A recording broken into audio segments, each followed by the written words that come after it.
Welcome সবাইকে classmate 24 YouTube চ্যানেলে teaching অ্যাপটিটিউডের আজকের ক্লাসে ডে 4-এ আমরা আলোচনা করব ম্যাক্সিমস অফ টিচিং। আশা করি টিচিং অ্যাপটিটিউডের আগের ক্লাসগুলো সবাই ফলো করেছো। ক্লাস 1, 2 এবং 3-তে আমরা যা যা আলোচনা করেছি, যারা যারা করনি অবশ্যই দেখে নেবে, তাহলে ক্রনোলজিক্যালি টিচিং অ্যাপটিটিউড বুঝতে তোমাদের খুবই সুবিধে হবে। এবং upcoming UGC net, WB set, EMRS ইত্যাদি পরীক্ষাগুলোতে যেখানে টিচিং অ্যাপটিটিউড বেশ গুরুত্বপূর্ণ একটি বিষয়, সেখানে তোমাদের এই ক্লাসগুলি কভার করা থাকলে কিন্তু টিচিং অ্যাপটিটিউড নিয়ে আর কোনো ধরনের সমস্যা থাকবে না। তাই টিচিং অ্যাপটিটিউডের এই সিরিজের সমস্ত ক্লাসগুলি পেয়ে যেতে হলে টিচিং অ্যাপটিটিউডের সমস্ত ক্লাসগুলি আমি একটা প্লে লিস্টে দিয়ে দিচ্ছি।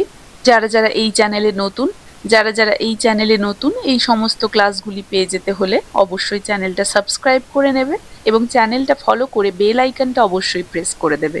তাহলে টিচিং অ্যাপটিটিউডের পরবর্তী ক্লাসের নোটিফিকেশন সহজেই তোমার কাছে পৌঁছে যাবে। পাশাপাশি টিচিং অ্যাপটিটিউড রিলেটেড বা ইংলিশ সাবজেক্ট রিলেটেড বা তোমাদের আপকামিং এক্সাম রিলেটেড যে কোনো ধরনের কোয়ারি থাকলে তোমরা সরাসরি আমার টেলিগ্রাম গ্রুপে জয়েন হতে পারো। এছাড়াও সমস্ত ধরনের আপডেট পেয়ে যেতে হলে তোমরা আমার হোয়াটসঅ্যাপ চ্যানেলটাও ফলো করতে পারো।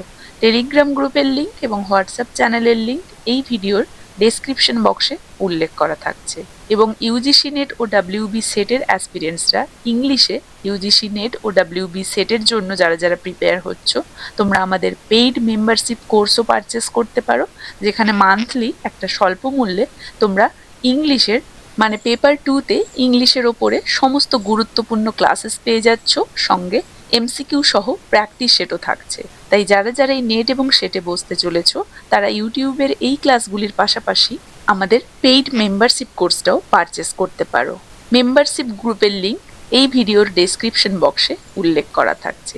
এছাড়াও তোমরা যদি পিডিএফ আকারে সমস্ত নোটস চাও, তাহলেও তোমরা সরাসরি আমাদের এই হোয়াটসঅ্যাপ নাম্বারে কন্ট্যাক্ট করতে পারো, যেখানে তোমাদের এক্সামের কথা মাথায় রেখে বানানো থাকছে সমস্ত গুরুত্বপূর্ণ টপিক নিয়ে ফুল সিলেবাস কভার করে ইংলিশের ওপরে সমস্ত নোটস পিডিএফ আকারে। এবং নোটসের পাশাপাশি তোমরা এমসিকিউ সহ প্র্যাকটিস সেটও পেয়ে যাবে। তাই যারা যারা ইচ্ছুক ডেসক্রিপশন বক্সে দেওয়া এই হোয়াটসঅ্যাপ নাম্বারে কন্ট্যাক্ট করতে পারো। All notes and practice set আর চার্জেবল। তো দেখো, টিচিং অ্যাপটিটিউডের আজকের ক্লাসে আমরা আলোচনা করব ম্যাক্সিমস অফ টিচিং নিয়ে। ম্যাক্সিমস মানে হচ্ছে শিক্ষাদানের কৌশল, নিয়ম বা সাধারণ নীতি। শিক্ষাদানের এমন কিছু মৌলিক নিয়ম বা সাধারণ নীতি যেগুলো মেনে চললে পড়ানোটা সহজ হবে, কার্যকর হবে, আনন্দদায়ক হবে এবং শিক্ষার্থীর মনস্তত্ত্ব অনুযায়ী হবে। কারণ শিক্ষাদানের মূল উদ্দেশ্য কি থাকছে? শিক্ষার্থী যাতে ভালোভাবে বুঝতে পারে, শিক্ষণ যাতে কার্যকর হতে পারে, সেটাই উদ্দেশ্য।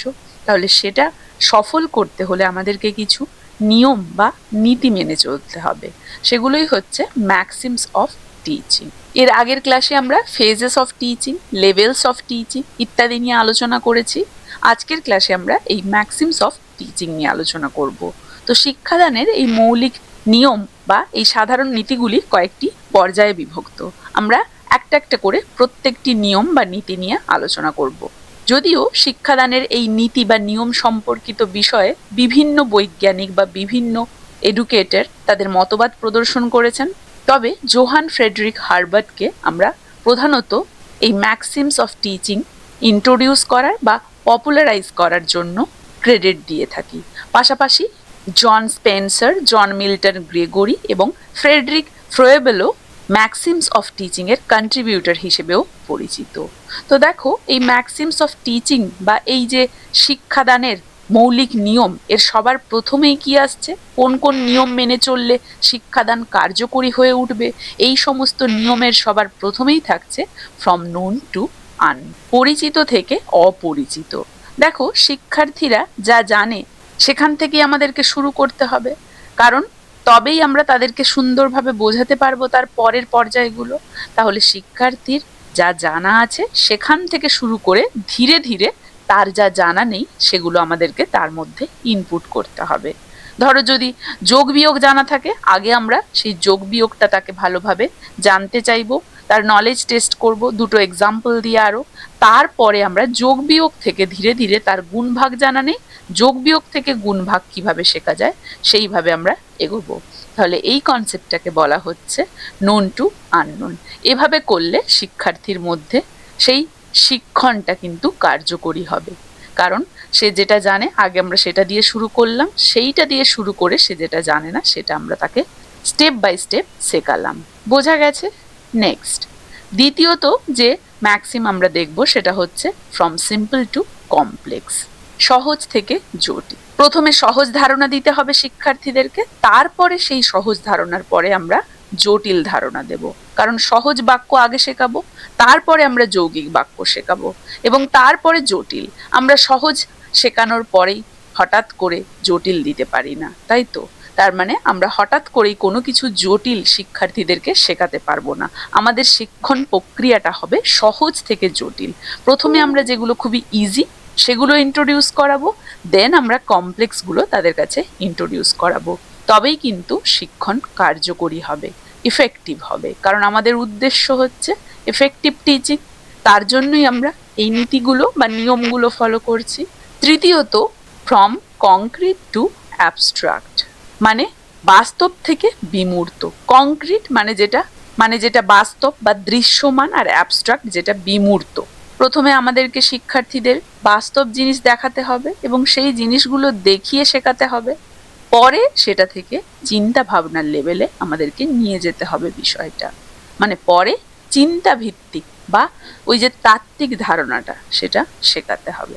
উদাহরণ হিসেবে বলা যায়, যেমন দেখো, কাঠের বল দেখিয়ে গোলাকার আকৃতিটা বোঝানো, এটা হচ্ছে কংক্রিট টু অ্যাবস্ট্রাক্ট। প্রথমেই আমরা অ্যাবস্ট্রাক্টের ধারণা দিতে পারবো না, তাহলে সেক্ষেত্রে শিক্ষণটা কার্যকরী হবে না। শিক্ষার্থী প্রথমেই অ্যাবস্ট্রাক্টের ধারণা দিলে বুঝতে পারবে না। প্রথমে আমাদেরকে কংক্রিট কোনো কিছু দেখাতে হবে তাদেরকে, সেই দেখানোর মাধ্যমে অ্যাবস্ট্রাক্টের ধারণাটা তাদেরকে দিতে হবে, তবেই কিন্তু সেই শিক্ষণটা কার্যকরী হবে বা সেই শিক্ষার্থী ভালোভাবে বুঝতে পারবে। নেক্সট আসছে দেখো, from particular to general. Particular to general মানে উদাহরণ থেকে নিয়মের দিকে।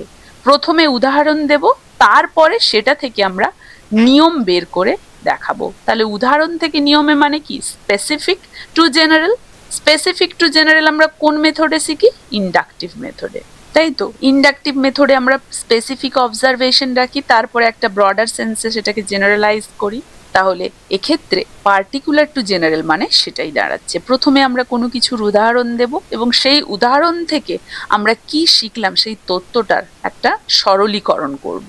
পার্টিকুলার টু জেনারেল, যেমন বেশ কিছু বাক্য আগে দেখিয়ে দিলাম, সেই বাক্য কি রুল ফলো করে তৈরি হয়েছে, তারপরে সেই রুলগুলো আমরা সেট করলাম এবং সেই সেট করা রুলগুলো কিন্তু পরবর্তীকালে ওই ধরনের একই বাক্যের সমস্ত বাক্যে প্রয়োগ হবে।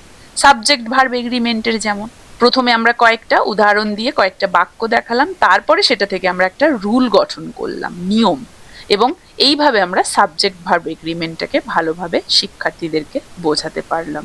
আশা করি বুঝতে পেরেছো পার্টিকুলার টু জেনারেল, যেটা আমরা ইন্ডাকটিভ মেথডে ফলো করি, স্পেসিফিক টু জেনারেল। এর ফলে শিক্ষার্থী খুব ভালোভাবে বুঝতে পারবে, কারণ উদাহরণ থেকে সে সেটাকে সামান্যীকরণ করছে, উদাহরণ দেখে সে বুঝতে পারছে এবং একটা জেনারেল একটা যে নিয়ম সেটাতে সে পৌঁছচ্ছে। নেক্সট দেখো, ফ্রম হোল টু পার্ট, সমগ্র থেকে অংশের দিক, মানে পুরোটা আগে দেখিয়ে দিলাম, তারপরে সেটাকে ছোট ছোট অংশ করে ব্যাখ্যা করব। আগে ধরো পুরো গল্প বলে দিলাম, তারপরে অনুচ্ছেদ তুললাম, সেই অনুচ্ছেদ ভিত্তিক বাক্য, সেই অনুচ্ছেদ ভিত্তিক তাকে বোঝালাম, তারপরে সেটাকে আরো টুকরো টুকরো করে বাক্য অনুযায়ী আমরা ভালোভাবে এক্সপ্লেন করলাম। এটা কিন্তু বিখ্যাত সাইকোলজিস্ট গেস্টাল্টের মনস্তত্ত্ব অনুযায়ী নির্মিত। বোঝা গেছে? ফ্রম হোল টু পার্ট, প্রথমে সমগ্র অংশ তুলে ধরলাম, তারপরে সেটাকে টুকরো টুকরো করে বিভিন্ন ভাগে সেটাকে বোঝানো শুরু করলাম। এর ফলে শিক্ষার্থীর যে শিখনটা সেটা খুবই ফলপ্রসূ হলো, সে সবটুকু বুঝতে পারলো, এফেক্টিভ হলো শিক্ষণটা। বোঝা গেছে? Next, part to whole.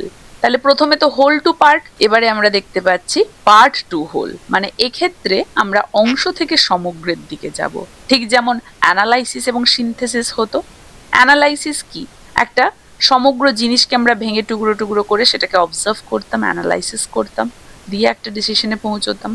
R synthesis ঠিক অপোজিটটা, বিভিন্ন ভাগে ভাগ করা জিনিসগুলোকে একত্রিত করে সেগুলোর মধ্যে আমরা সম্বন্ধ খুঁজে বের করে একটা ডিসিশনে উপনীত হতাম।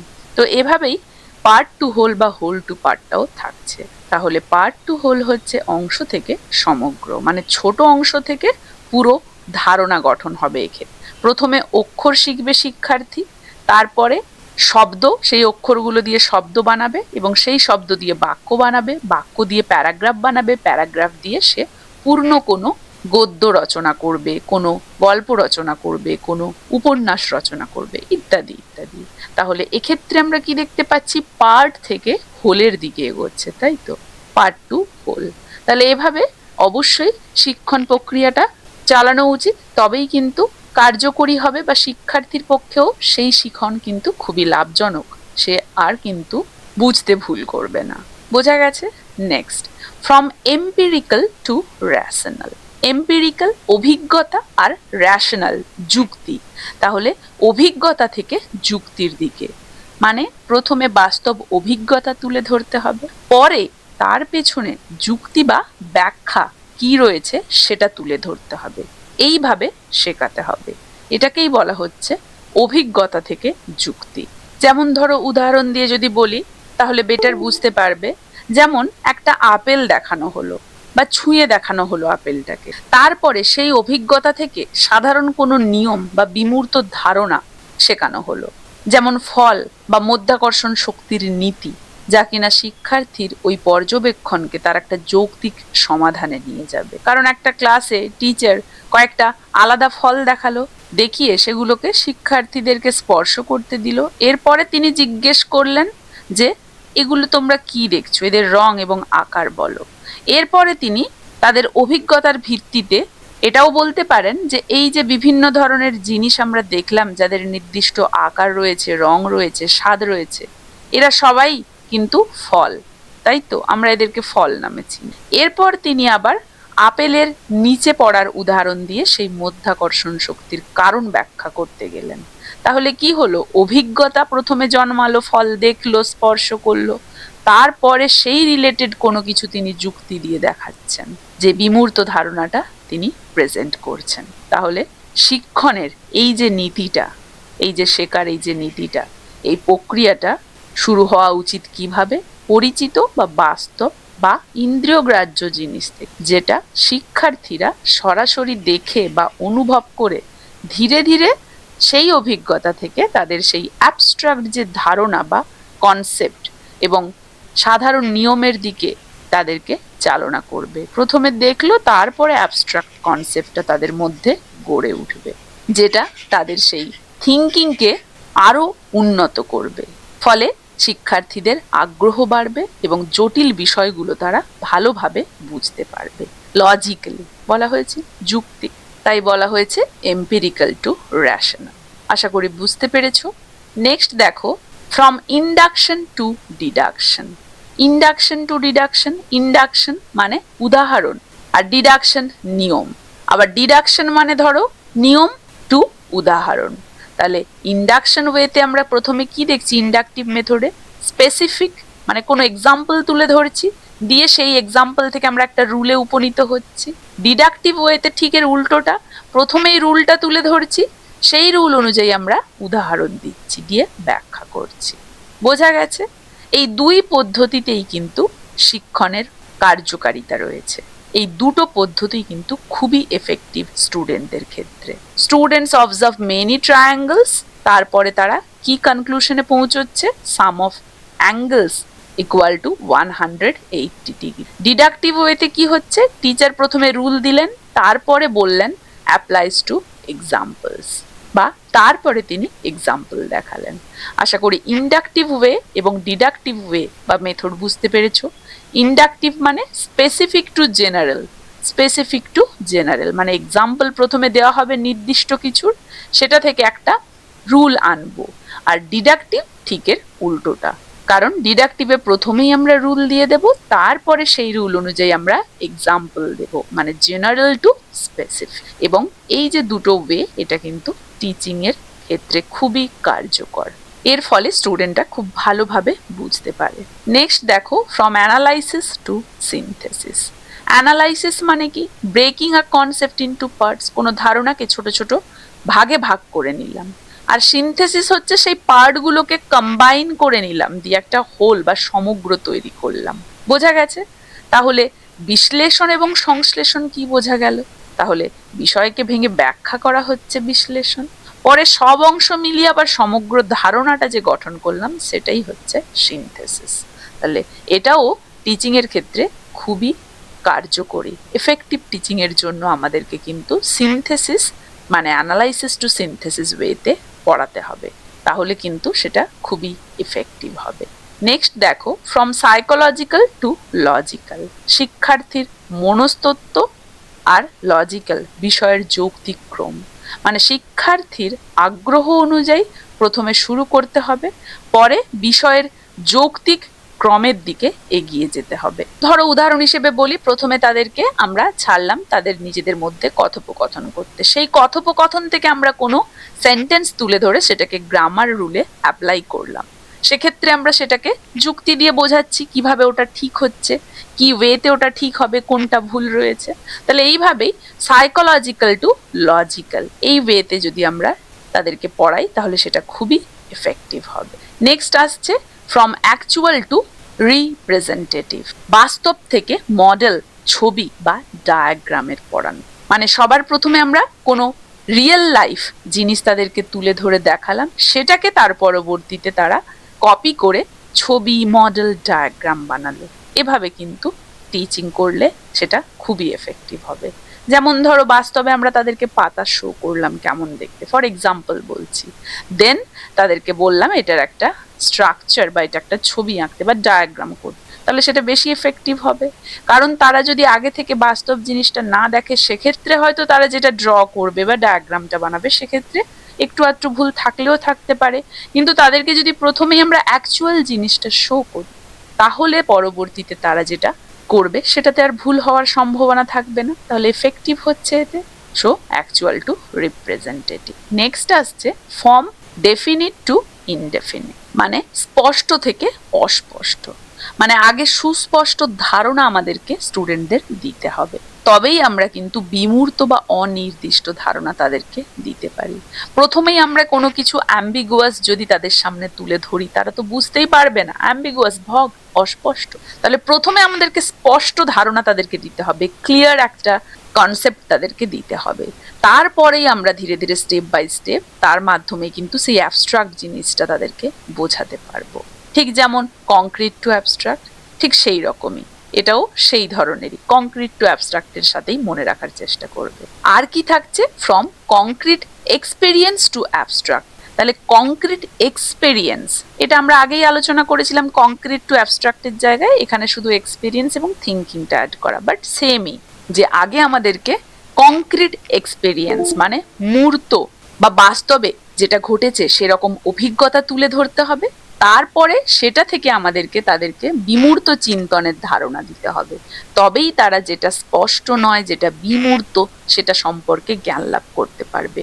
যদি না আগে আমরা তাদেরকে সেই বাস্তবটা, কংক্রিটটা বা মূর্তটা বা অলরেডি যেটা অভিজ্ঞতা লাভ করেছি সেটা না দেখাতে পারি, তার আগে কিন্তু অ্যাবস্ট্রাক্ট থিঙ্কিং তাদেরকে যতই আমরা অ্যাবস্ট্রাক্ট ওয়েতে টিচ করি তারা বুঝবে না, অ্যাবস্ট্রাক্ট থিঙ্কিংও জন্মাবে না। তাহলে আমাদের টিচিং হবে কংক্রিট টু অ্যাবস্ট্রাক্ট, মানে কংক্রিট এক্সপিরিয়েন্স টু অ্যাবস্ট্রাক্ট। আশা করি ম্যাক্সিমস অফ টিচিং সবাই বুঝতে পেরেছো। প্রথমত আমরা কি পেলাম ম্যাক্সিমস অফ টিচিং এ, ফ্রম নোন টু আননোন, দ্বিতীয়ত পেলাম সিম্পল টু কমপ্লেক্স, তৃতীয়ত পেলাম concrete to abstract, particular to general, whole to part, part to whole, empirical to rational, induction to deduction, analysis to synthesis, psychological to logical, actual to representative, definite to indefinite এবং concrete experience to abstract। তো এই ছিল maxims of teaching বা teaching এর formula যেটাকে বলে।